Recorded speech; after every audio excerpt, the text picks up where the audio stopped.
where innovation and excellence, what's it mean in media? It means delivering content seamlessly, anywhere, anytime, on any platform. It has changed. When I started, it was called appointment TV, right? Where TV shows were on a certain day for 7 or 8 months at a time, and you knew when they were, and you had to be in front of that TV. There was no VCR, there were no DVDs, there was no streaming, there was no on-demand, there was no pay-per-view. That's gone. Now you watch what you want, where you want, when you want, how you want. My job was to deliver it securely and profitably. Right? It was never a good business model to deliver things for free. It is not sustainable.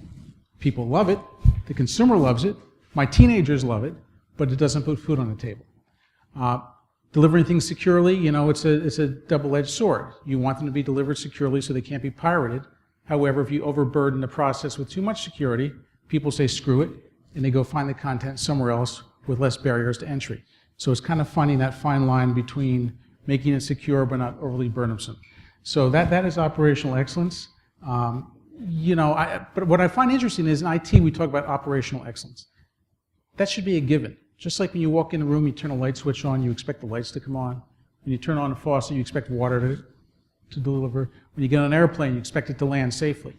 For some reason in this profession, we're always hung up on, what is operational excellence and how are we going to keep the lights on?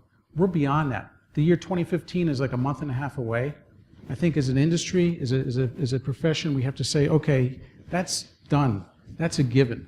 What do we do to add value? What do we do to drive things forward? And I think it's going to tie into what is the future role of the CIO, CTO, because the day in and day out, gone. If I can find someone who can do it better, faster, and cheaper than I can do it internally, I'm all for it. And part of the challenge we had, and I'll be quiet after this, with going to the cloud was, my CFO would say, well, I want our data to be within our 4 walls, our data center. Well, guess what? They weren't our data centers, right? We were leasing space at third parties. But there was this mindset that it was within the Fox data center. It wasn't. So the transition to the cloud was more of a mindset. It was more of getting them to just relax and understand it's going from one physical building to another. None of them were ours. And I was the one to put up the quote about the attorneys, and hopefully there are none in this room, though I have several in my family. But that's the truth. The biggest killer, in my mind, going to the cloud and digital, is not the technology. That's pretty routine now. It's pretty understood. It's pretty stable. It's lawyers. They can kill a deal. They can add so much time onto a contract negotiations, an SOW, what have you. We need to do a better job is in the IT world of educating our partners in the legal side of the house to make this a more smooth interaction between those two professions.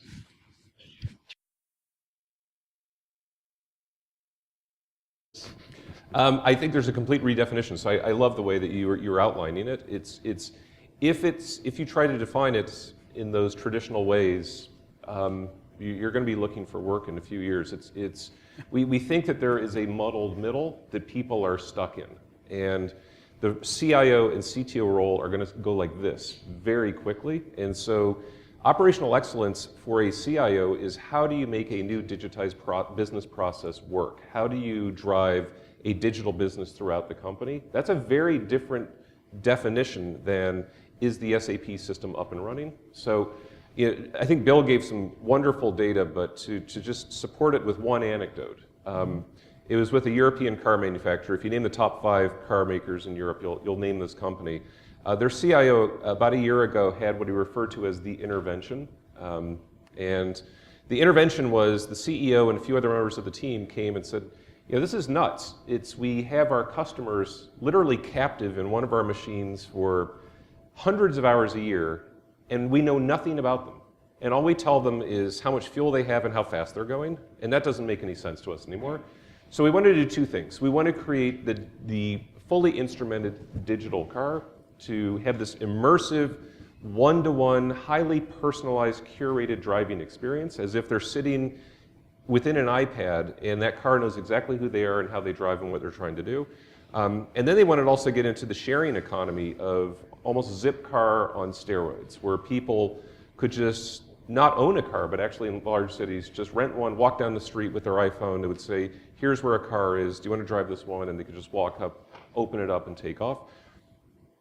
The CIO heard all of that, and he said, I get it. Wonderful vision. I'm the SAP guy.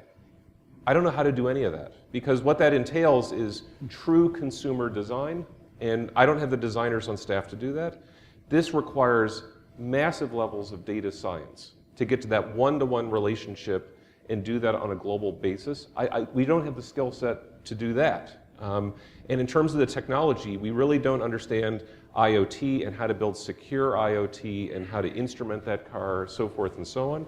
So around the technology, the design, the data, they're like, we're the ERP backbone folks. We don't know that stuff. Well, the point of the story is the CEO looked at him and said, wrong answer.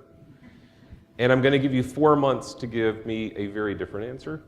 Or if you can't do that, we're going to have a very different conversation. So the point is, operational excellence was no longer defined as making sure the technology is bulletproof. That's just table stakes. Operational excellence is now, can you help us beat our competitors by bringing the fully digital driving experience to market?